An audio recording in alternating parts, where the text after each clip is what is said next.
Okay, hi everyone. I want to welcome you to a new video from runhorse.com sports, and the title of this video will be Who Will Win the Belmont Stakes for 2020. And normally I would be talking about the horses that had run in the Kentucky Derby, the horses that had run in the Preakness, and if there is a possible Triple Crown winner in the offering. This year is unlike any other year. We've had this terrible scourge, and so obviously a lot of sports have been postponed or they've been just canceled, sporting events. The Kentucky Derby was actually moved to September, as well as the Preakness. So the Belmont, they decided to go ahead and run it in June, which is what it's normally run. It would have been run early in June normally, so they're going to run it this weekend, and that is Saturday, and it's going to be June the 20th. Is my understanding. That's when it will be run. So it's almost like a Kentucky Derby, because first of all, we're going to go a mile and an eighth. The Kentucky Derby is normally a mile and a quarter, which is always a mile and a quarter. So we're going to have a mile and an eighth Belmont Stakes.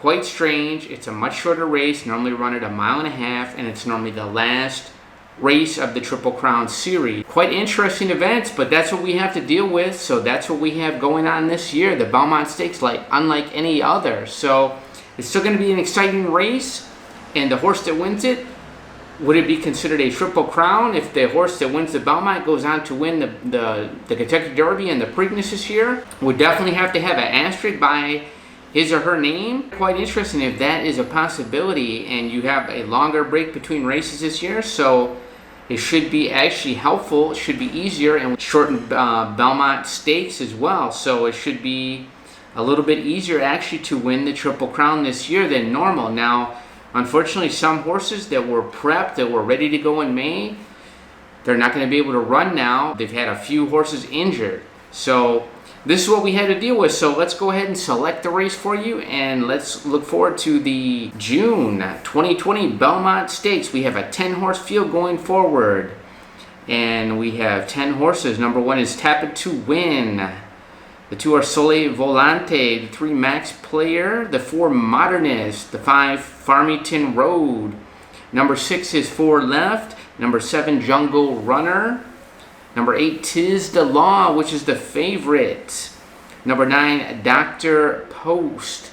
And number 10 is Pneumatic, and that is the post position order. So let's go ahead and with our selections here from runhorse.com, we're going to look at the favorite. It's hard to go past Tis the Law. That is number 8. And this horse is quite interesting, owned by the Saratoga Stable. And the Saratoga Stable, they gained fame with a horse called Funny Side, Jose Santos. And this horse, Funny Side, was very, very interesting. Won the Kentucky Derby quite convincingly, went on to win the Preakness, and had a chance to win the Triple Crown, a New York bred horse. And you had this big group of people that had gotten together, a syndicate, to purchase this horse. And they just made a lot of, excitement when they came. They were like a working class type group, if I remember right, and it was quite a large group. So if that is the same as now, we should be very interested to see this group, and that is the Saratoga Stable. So they have this horse, so maybe they're going to go ahead and win the Belmont Stakes with a different horse, even though they couldn't do it with Funny Side. This horse also a New York bred. We haven't had too many New York breds win the Belmont Stakes, so it would be quite interesting. Let's hope for that to happen. A Son of Constitution, winner of the Florida Derby at a mile and an eighth. So 1 race at the distance, 1 race at Belmont Park for a win. Won the Grade 1 Champagne Stakes in October of last year. And it was just a big, strapping horse, a big, gorgeous-looking horse, beautiful horse. So I think it's definitely this horse's race to win or lose. Ridden by Manny Franco and trained by Barkley Tagg. Now, the only downside I will say for this horse is, if I look at the horse's pattern from his original race coming out, his debut race, he won a maiden race, and then he won the Champagne Stakes, both impressive fashion. Ran in Kentucky. Now that was on the slop, so maybe we can give him a pass. That was in the Kentucky Jockey Club, and finished 3rd. Now, was not beaten by that much, 3/4 of a length. Came back, ran in Florida twice, ran in the Grade 3 Holy Bull and the Florida Derby, and won both of those impressively. So if I look at the pattern of the horse, 2 wins, a 3rd, to win. So will it be another win or a third place? We will see.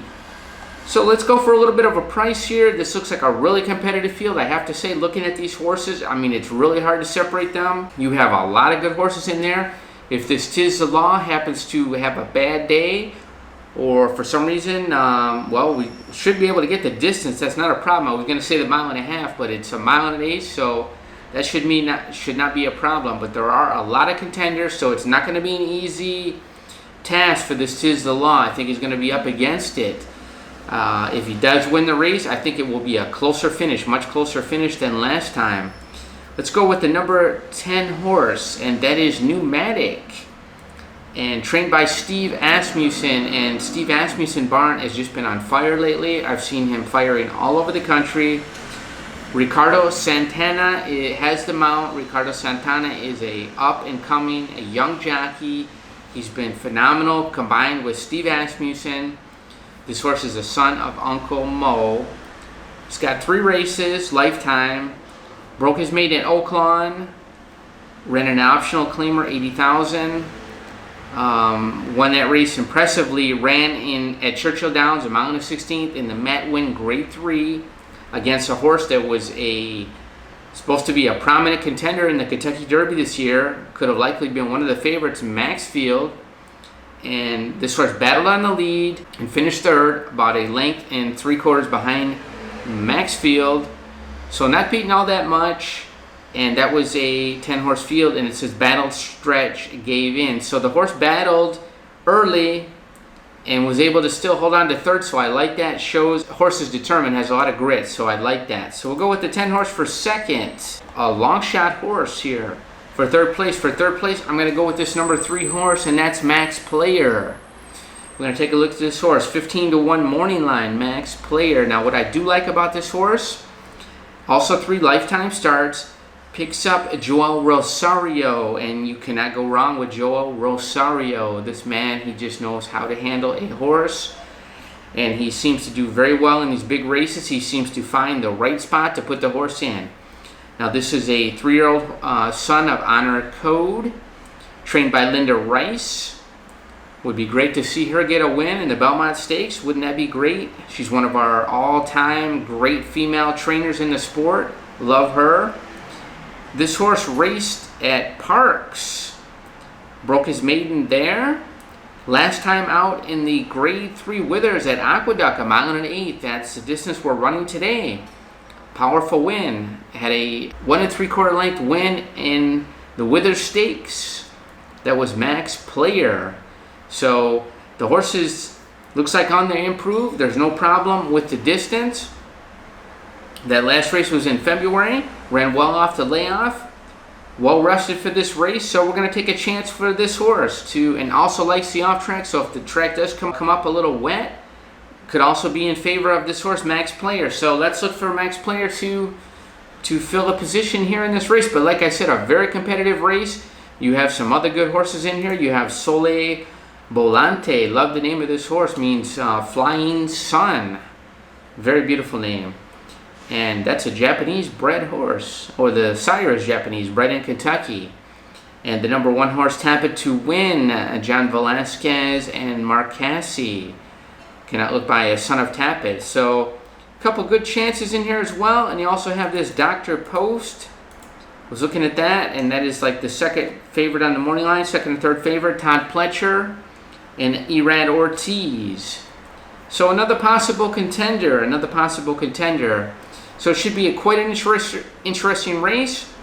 But we're going to go with Tiz the Law on top. So Tiz the Law to win the Belmont Stakes. Let's see what it will be like. And good luck to all of you on Saturday at the Belmont Stakes, and please enjoy that. Now we know we're gonna be watching from home or by your computer, because it's likely you will not be in attendance this year. But hopefully we can look forward to a great win and a interesting race, interesting Triple Crown this year. So good luck to you all. Hope you enjoyed this video. Good luck to you in the Belmont Stakes.